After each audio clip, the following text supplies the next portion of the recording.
Assalamualaikum warahmatullahi wabarakatuh. Halo teman-teman semua, perkenalkan nama saya Risa Natasari. Saya perwakilan dari kelompok 8. Saya di sini bersama rekan-rekan saya yaitu Peggy Pratama dan Ridwan Ansori.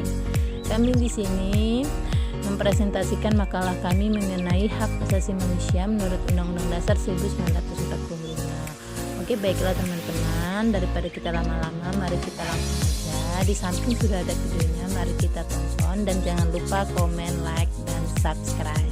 Oke teman-teman. Assalamualaikum warahmatullahi wabarakatuh. Saya Risa Natasari, perwakilan dari kelompok 8. Saya di sini bersama rekan-rekan saya, yaitu Peggy Pratama dan Ridwan Ansori. Kami di sini ingin menyampaikan hasil diskusi makalah kami kelompok 8 yang berjudul Hak Asasi Manusia menurut Undang-Undang Dasar 1945. Materi pertama akan disampaikan oleh Peggy Pratama dan materi kedua akan disampaikan oleh Ridwan Ansori dan materi yang terakhir akan saya yang menyampaikan. Kepada saudara Peggy saya persilahkan. Pengertian HAM menurut Undang-Undang 1945. Pengertian HAM adalah HAM yang melekat pada diri manusia yang bersifat kodratif, fundamental sebagai suatu anugerah Allah yang harus dihormati dan dilindungi oleh setiap individu, masyarakat atau negara. Menurut Undang-Undang Nomor 39 Pasal 1 Ayat 1 Tahun 1999, HAM adalah seperangkat hak yang melekat pada hakikat dan keberadaan manusia sebagai makhluk Tuhan yang Maha Kuasa dan merupakan anugerah yang wajib dihormati, dijunjung tinggi dan dilindungi oleh negara, hukum, pemerintah, dan setiap orang demi kehormatan serta perlindungan harkat dan martabat. Poin B.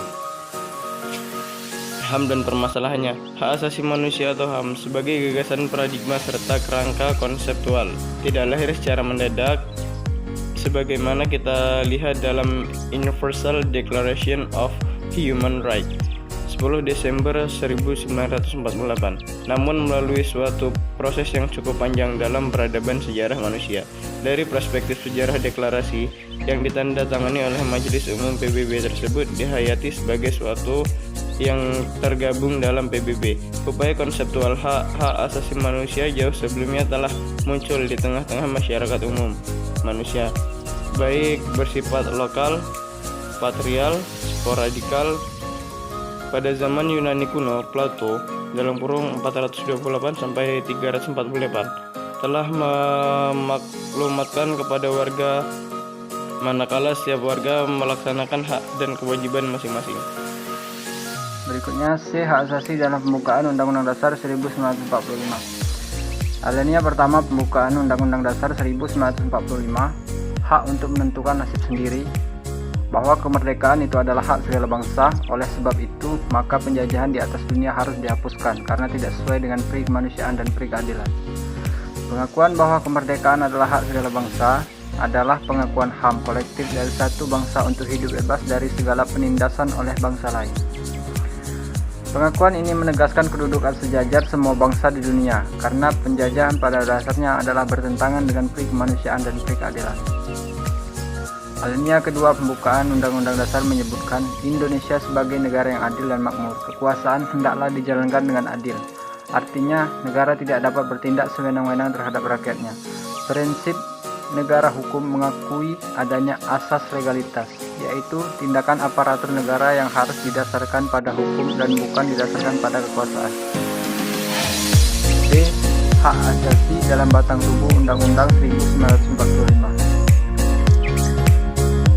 1.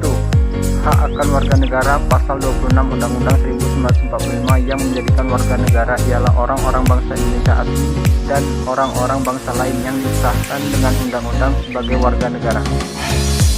Dan syarat-syarat yang mengenai warga negara ditetapkan dengan undang-undang. Berikutnya pasal 27 tentang persamaan dan hukum penghidupan yang layak bagi kemanusiaan. Pasal 27 ayat 1 telah menetapkan bahwa segala warga negara bersama kedudukannya di dalam hukum dan pemerintahan dan wajib menjunjung hukum dan pemerintahan itu dengan tidak ada kecuali.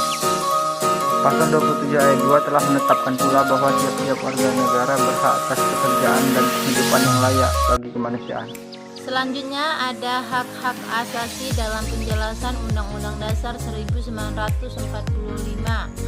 Hak asasi manusia dalam penjelasan Undang-Undang Dasar 1945 meliputi hak kebebasan dan kemandirian peradilan yang termuat dalam pasal 24 dan 25 Undang-Undang Dasar 1945 dan hak mempertahankan tradisi budaya yang termuat dalam pasal 32 Undang-Undang Dasar 1945. Selanjutnya ada pasal dalam Undang-Undang Dasar 1945 tentang hak.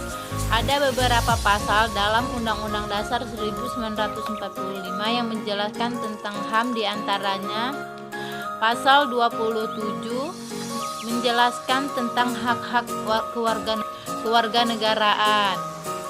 Pasal 28 yang menjelaskan tentang kemerdekaan yang berserikat dan berkumpul. Dan yang terakhir pasal 29 yang menjelaskan tentang kemerdekaan memeluk agama.